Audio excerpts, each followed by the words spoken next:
নিজে ভুল করেছেন, বয়স 60 বছর হয়ে গেল, অনেক রকমের পাপে আমরা জড়িত, বুঝতে পারছি আমার দ্বারা দিয়ে ভুল হয়েছে। আপনি মাপ কখন চাইবেন? যখন জানবেন যে আল্লাহ হলেন এক, আল্লাহ ব্যতীত অন্য কোনো আর রব নয়, আল্লাহ ব্যতীত অন্য কোনো প্রতিপালক নয়।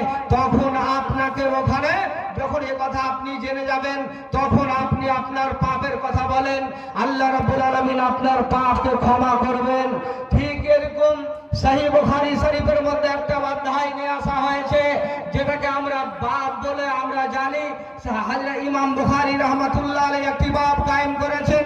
ও বাবের মধ্যে বলা হয়েছে বাবুল ইলমে কাবলাল কাউল ওয়াল আমাল।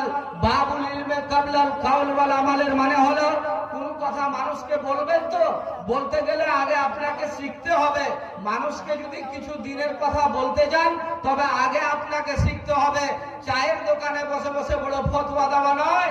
এখানে বলা হলো কি যে ফতোয়া দেওয়ার আগে তোমাকে শিখতে হবে, তারপরে ফতোয়া দিতে হবে। আর বললেন তুমি নিজে আমল করবা, তুমি নিজে নামাজ পড়বা, তুমি নিজে রোজা করবা, তুমি নিজে মালের যাকাত বের করবা।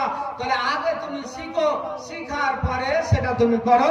তার জন্য তিনি একটা বাব কায়েম করে দিলেন বুখারী শরীফে, বাবুল ইলমে কাবলাল কাউল ওয়াল আমাল। আপনাকে কথা বলার আগে, নিজে আমল করার আগে ইলম অর্জন করতে হবে, জ্ঞান শিক্ষা করতে হবে, আপনার মধ্যে জ্ঞান থাকতে হবে। ভাইরা আমার, বন্ধুরা আমার, একটি হাদিস আপনাকে বলি, আপনি ভালোভাবে বুঝতে পারবেন। হাদিসটা হযরত আবু হুরায়রা রাদিয়াল্লাহু তাআলা আনহু তিনি বর্ণনা করছেন।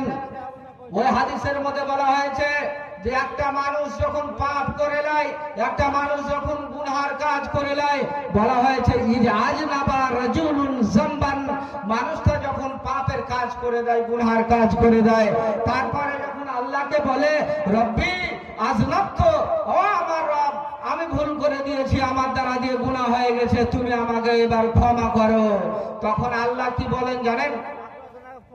আল্লাহ বলেন আলেমা আব্দি আন্নালাহু রাব্বান, যে লোকটা ভুল করেছে, গুনাহ করেছে, করার পরে বলছে আমাকে যে রব্বি রব্বি আজনাবতু, আমার প্রতিপালক আমি ভুল করেছি, আমার গুনাহ হয়ে গেছে, আমাকে মাফ করো। তো আল্লাহ জিজ্ঞাসা করেন ফেরেশতাদেরকে যে ওই বান্দাটা কি জানে যে তার একটা রব আছে? এই যে জানার বিষয়টা আসলো, আল্লাহ বলছেন যে আন্নালাহু আলেমা আব্দি আন্নালাহু রাব্বান। আলেমা শব্দটার মানে হলো তার কি এতটুকু জ্ঞান আছে যে ও জানে যে তার একজন রব আছে। যদি এই জ্ঞান তার থেকে আমার কাছে মাপ চায়, তাহলে আমি আল্লাহ এই জ্ঞান যদি তার থাকে যে ইয়াখুযুহু ইয়াগফিরুহু, এমন রব যিনি যদি চায় তো সাজাও দিতে পারেন, এমন রব যিনি